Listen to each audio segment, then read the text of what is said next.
Everyone laughed the first time the old man limped into karate class, keys jangling in his pocket, windbreaker hanging off his frame like a memory that never fit. But when he tied on that battered black belt and started to move fluid, controlled, quiet, nobody was laughing anymore.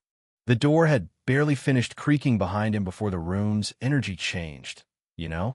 Heads turned, some mid-stretch. A couple folks paused with legs stuck halfway to the floor, eyes drawn to this stranger like he was a ghost out of place. Otis Renford, 74, cane in hand, left foot dragging but still steady, looked around, taking the scene in with the kind of patience only age can teach. He didn't acknowledge the glances or the snickers, just settled in the far corner, set his cane down by the mirror, and waited.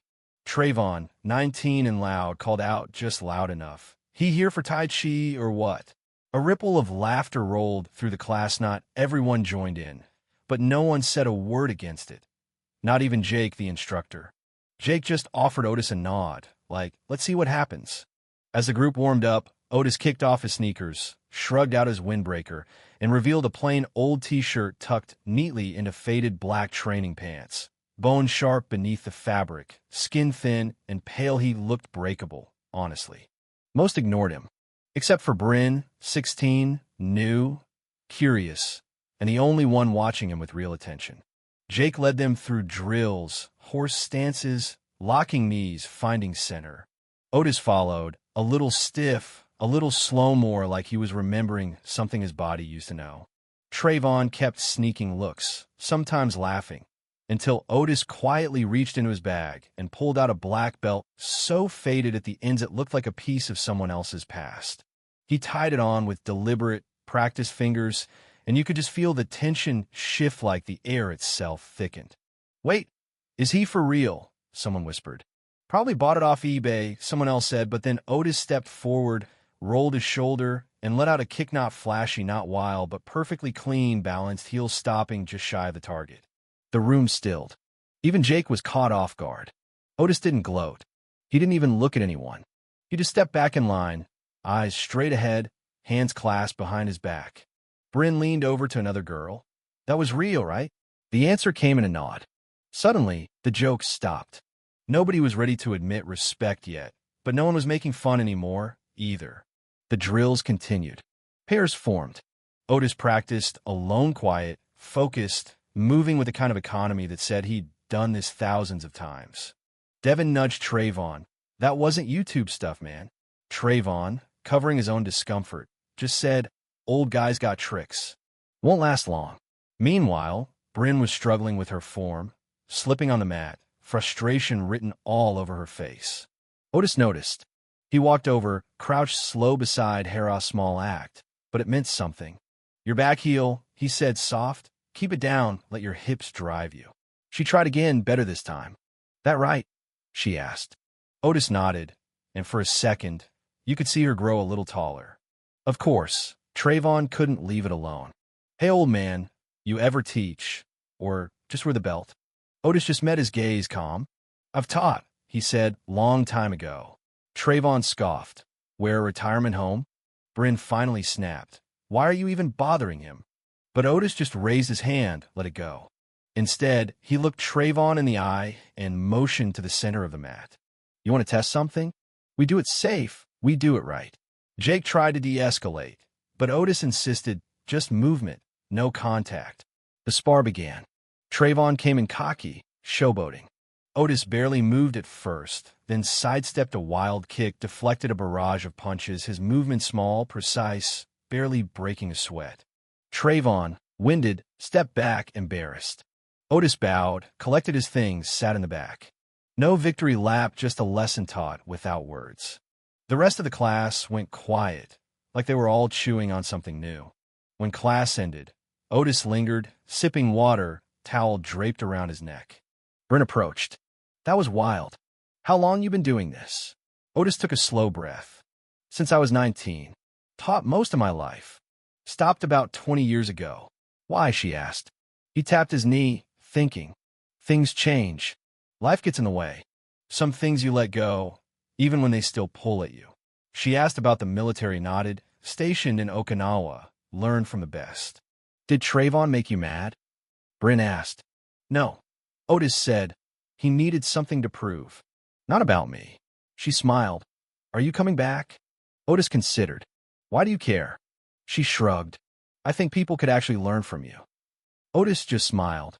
What are you trying to learn? Confidence, I guess, she said, voice small. After my dad left, my mom thought this class would make me stronger. I think she meant my body, but I feel like it's more than that. Otis nodded. It is. The body learns quick. The mind takes longer. Jake joined them, apologizing for misjudging Otis, hinting maybe he'd want to help teach. Otis didn't say yes, not yet, but told Bryn to start writing things down, what worked and what didn't. Typing's fine, she said. Writing's better, he replied. Makes you think. But life, never just lets things rest. The next morning, Otis's apartment was filled with the hum of an old fridge, the whine of the wind, and 2 photos, one of him and his military brothers, one a folded white belt inked with kanji.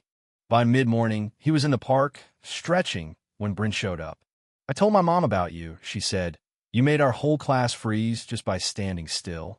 They talked about family, about pain, about loss. Bryn asked if his limp came from the war. No, Otis said. Took a fall teaching a student who wasn't ready. Broke my hip. Took years to walk right. Then, he told her about Rico, a student who tried to save his cousin from trouble, only to get killed himself. I blamed myself, Otis admitted. Thought maybe I could have taught him better. Bryn tried to comfort him. Maybe you gave him something no one else did. Otis almost smiled. Maybe. It took me a long time to believe that. When Otis showed up to class the next week, everything felt different. Trayvon, quieter, watched Otis teach Bryn in the corner. During a break, Trayvon approached, asking for real lessons, not just how to block, but how to be calm, to read people. Otis agreed. You want to learn, or just win? I want to earn it, Trayvon replied. So they trained pressure drills, not pain. For 20 minutes, Otis pushed Trayvon to his limits. You learn from pressure, not pain, he repeated. Afterward, Trayvon finally grinned. Can I come back next week? Otis replied, depend if you bring your mouth or your ears. The handshake between them was the real victory. But Otis's past wasn't finished with him. Next morning, walking to the clinic, Bryn caught up. Do you still have your old journals? Otis shook his head. Burn them. She asked about his teaching philosophy.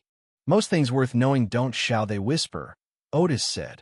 At the clinic, he ran into a woman he hadn't seen in decades of it, Rico's cousin. She told him the truth. Rico died protecting me, not fighting. For the first time, Otis felt the guilt lift a little. Maybe it's time to set it down, Yvette told him, and Otis realized he could. Word of Otis's quiet skill and Trayvon's transformation spread. More students joined. Jake asked Otis to help teach. Otis accepted, blending into the background, adjusting a wrist here, a shoulder there, his presence calm, grounding. Bryn led her first drill, nervous but determined. Trayvon, too, began teaching a new kid named Avery, learning, as Otis put it, that pressure of teaching might do the same as pressure in a fight. Otis watched all this, realizing that real leadership isn't about control, it's about letting others find their way. He started fading back, letting Jake and the students take more of the reins. Bryn asked, Are you still going to come every week? Otis replied, Not every week. Because now you don't need me every week. She frowned, but he smiled. That's how you know you're ready. After the last class, Otis sat on his usual bench outside, cane across his knees, watching the sun set over the empty soccer field. Moments flickered through his mind. Rico, Bryn, Trayvon, all of them growing stronger, learning to stand on their own. Bryn ran out, waving his towel. Keep it, Otis called. Someone's going to need it after the next round. She laughed and disappeared inside. No final speeches, no big send-off, just Otis, sitting with the knowledge that sometimes the hardest part of teaching isn't getting people to listen. It's knowing when to let go. If this story moved you, share it with someone who might need to hear it. And drop a comment. What does real strength look like to you? Is it about power or knowing when to step back? Let's talk about it below.